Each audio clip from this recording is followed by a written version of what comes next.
ऐन दिवाळी तोंडावर आली असताना पेट्रोल आणि डिझेलच्या दरात मोठी वाढ झाली। पेट्रोल ₹1.34 तर डिझेल ₹2.37 महागलंय।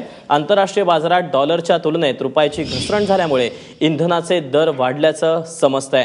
डिझेलच्या दरात वाढ झाल्यानं त्याचा परिणाम उत्पादनाच्या किमतीवरही होणार आहे। माधवी देसाई आमचे प्रतिनिधी आपल्या सोबत आहे। माधवी, एक मोठा फटका सर्वसामान्यांना।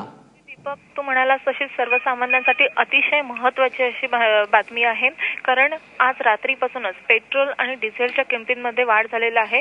पेट्रोल हे जवळपास ₹1.5 तर डिझेल ₹2.5 महागलं आहे। आणि जसं आपल्याला माहिती आहे की आंतरराष्ट्रीय बाजारात ज्या पेट्रोल आणि डिझेलच्या किमती असतात किंवा कच्च्या तेलाच्या किमती असतात, त्याचा परिणाम आपल्या बाजारपेठेवर होत असतो।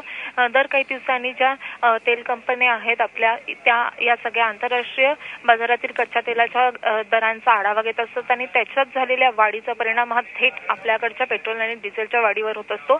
ऑक्टोबर महिन्याचा विचार केला तर या ऑक्टोबर महिन्यात तिसऱ्यांदा ही वाढ झालेली आहे पेट्रोल आणि डिझेलच्या दरात। आणि हे जे नवीन दर आहेत त्याचा सामना, म्हणजेच या महागाईचा सामना पुन्हा एकदा सर्वसामान्यांना आज मध्यरात्रीपासूनच करावा लागणार आहे। दीपक।